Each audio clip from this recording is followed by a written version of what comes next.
What's up guys, it's Justin here. Welcome back to the channel. In today's video, we're going to be discussing together, can you live in BGC Philippines on a $1,000 per month US budget?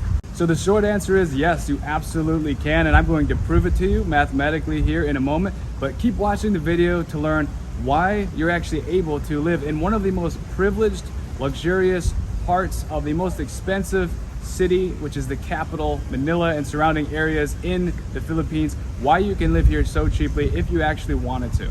And at the end of this video, if you stick around long enough and stay with me, I'll actually tell you how much I spend. I'll give you a very accurate amount, and I'll also tell you why I spend what I spend and the benefits that it brings me. So $1,000 in today's US currency is actually 57,315 pesos. So 57,000 pesos goes really far in the Philippines, especially even in the capital Manila and Metro Manila surrounding areas, because the average monthly salary after taxes here is about 23,700 pesos, according to an article I recently read on Google, which is probably pretty close to accurate.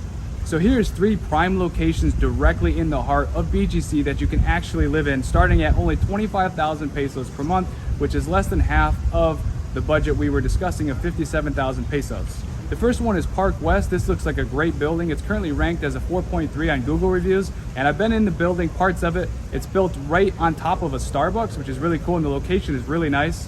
The next one is also starting at 25,000 pesos a month. This is One Uptown Residences, and this is actually built right on top of Uptown Mall. So both of these locations are absolutely fantastic, and these are rock bottom prices from a United States and a foreigner's perspective of only 25,000 pesos per month. The next one is Mckinley Park Residences. This one's a little bit farther from these 2 locations, but it's actually very close to Burgos Circle, which is a very desirable part of BGC. And also it's only 25,000 pesos on up to get started, and these are actually loft style apartments, which is pretty cool. This was actually ranked a 4.2 on Google reviews, and the one we just looked at, One Uptown Residence, is actually a 4.1 on Google reviews.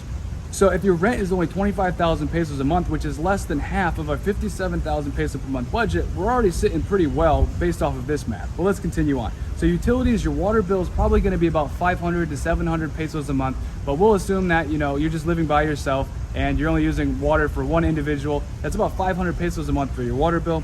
Your electric bill is going to be anywhere from probably 3,000 to 3,500 pesos, based off of how often you're home and how often you have the air conditioning unit turned on. You actually don't need Wi-Fi if you have a 5G smartphone. So if you have, I believe it's an iPhone 12 or later, or whatever they are for Google Pixel, or the Android phones for Samsung, if you have a 5G SIM card, you can get unlimited 5G data for 599 pesos a month, and you can turn your phone into a hotspot and basically experience 100 to 150 download speeds for megabytes per second download speeds. On my iPhone 13 Pro Max, I just have the 599 pesos per month smart 5G plan, and I don't currently have Wi-Fi. I probably will get some contract-free Wi-Fi in the future just for convenience, but it only takes me an extra 5 seconds to turn on my iPhone connection, literally from my iMac or my iPad or my Apple TV. So I'm pretty much covered, and it's so cheap, and it's just really cost-effective. Transportation, I put it at 0 because if you're living in BGC, you can literally walk everywhere. Now, if you want to set aside a separate budget for Grab rides or for the MRT 1, 2, or 3 lines for the light rail, you can do that, and it's pretty affordable. So for Grab rides, I spend about $3.50 each trip on a Grab ride. If I'm going for about a 10 to 15 minute trip, that's about 1 to 3.5 kilometers, which can get you pretty far outside of BGC if you want to go to Makati or Pasig or some of the surrounding areas. So based off of everything that we've looked at so far, it's about 29,599 pesos for rent, utilities, your cellular connection, which also includes Wi-Fi, and I have transportation set to 0. That leaves you with about 27,716 pesos, which is about $483.59 left over for food, left over for hygiene products like shampoo or soap, shaver, razor blades if you're a man, stuff like that, bathroom products, toilet paper, etc. And any other miscellaneous things like transportation, or whether you're spending money on groceries or you're getting takeout food, etc. So that's pretty good. So is it doable? Absolutely. When it comes to food and those other expenses, you're probably going to want to limit your groceries to $100 a week, and your shampoo and bathroom products, toilet paper, to $83 a month, which is absolutely doable.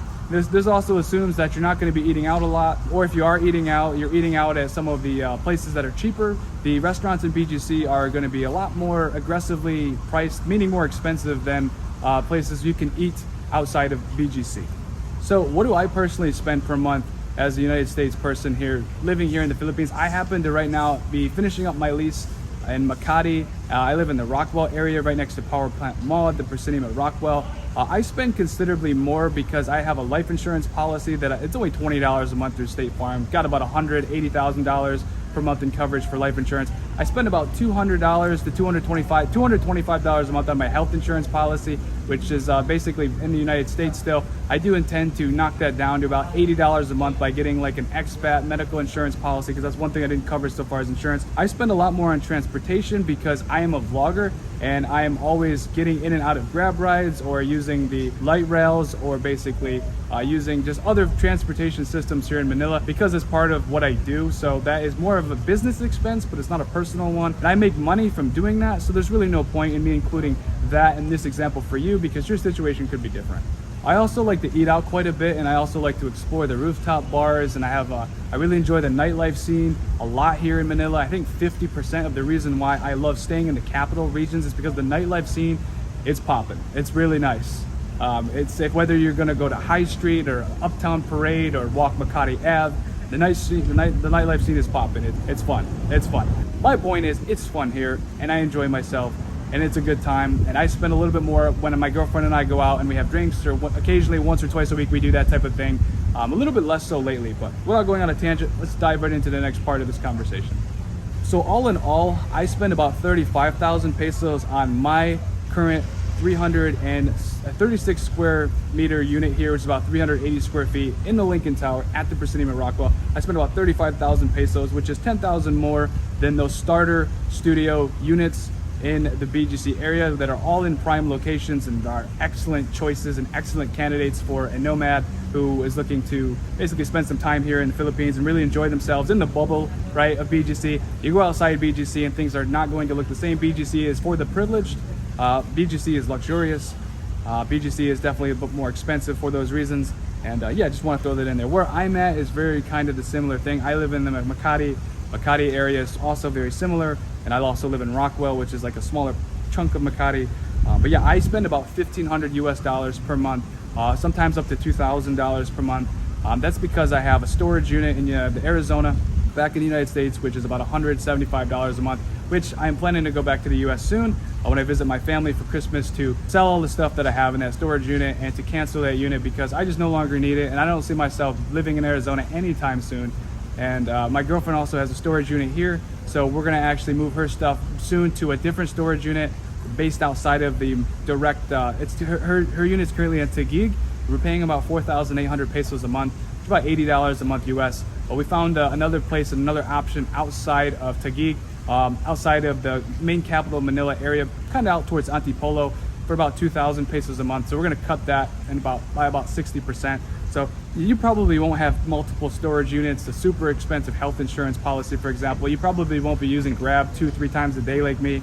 And because I live in Makati, Rockwell, if I lived in BGC, I'd be walking a lot more to do stuff. The good thing about where I'm living at right now is there's a free shuttle and a free buggy service back and forth to the Power Plant Mall. So my girlfriend or myself, we can go and get our groceries and not have to rely on any other transportation other than the free shuttle, which is like 5 out of 5. 10 out of 10. And the buggy is like a golf cart. It's super nice free transportation, and we don't have to tip the drivers. They just do it as part of, it's inclusive when you live here, so it's just a really, really, really nice amenity to have. But yeah, I know some folks who come to the Philippines end up spending a lot more than $1,000 per month US. And the reason would be, why is that? It's because they're traveling more. They're flying to different islands, they're doing boat tours, they're just spending a lot more on transportation, or they're eating out at the really nice restaurants and spending a lot more on food or transportation. And they might have a Wi-Fi package, which is like $50 a month, because they just really like the convenience of having Wi-Fi and saving them 5 to 10 seconds, having your phone directly connect to whatever it is you need internet for. And I get it. I'm gonna have a Wi-Fi plan probably next time I move to the next apartment. I'll probably get a Wi-Fi plan that's contract free through PLDT or Converge or whatever's available at the locations I go to next. But yeah, therefore you can see how it is in fact possible to live on a $1,000 US per month budget, which currently right now, as of late November of 2022, is 57,315 pesos per month, which is a very healthy budget. Obviously, if you're making $2,000 or $3,000 a month, you can live very, very, very well here. Way better than you're probably gonna live in most countries, just to be fair and just to be honest. And it's no secret that a lot of YouTubers and a lot of people that are not YouTubers that are from other countries, you know, Europe, United States, other Asian countries, are coming to the Philippines and really enjoying what the Philippines has to offer. Yeah, it's a great place, especially when you gather experience and you get the chance to learn what you like and what you don't like, and then you can just really start to open up, relax. It can be a really nice quality of life for you. So this has been Justin Spencer. If you enjoyed this video, if you got value out of this video, if you liked what I had to share with you, please consider subscribing, because only 20% of the people who watch my channel actually are subscribed. The other 80% for some reason don't want to subscribe. So I would encourage you to help me offset those metrics and subscribe for me. I'd really appreciate it. And also, if you want to be extra awesome, if you could just hit that like button. It's free for you, only takes a quarter of a second, and it really helps me out as a creator as well to make better content for you, and it supports me. So I would just really appreciate it. So thank you so much. I'll catch you on some of my other videos and vlogs. You rock. Have a nice day. Bye for now.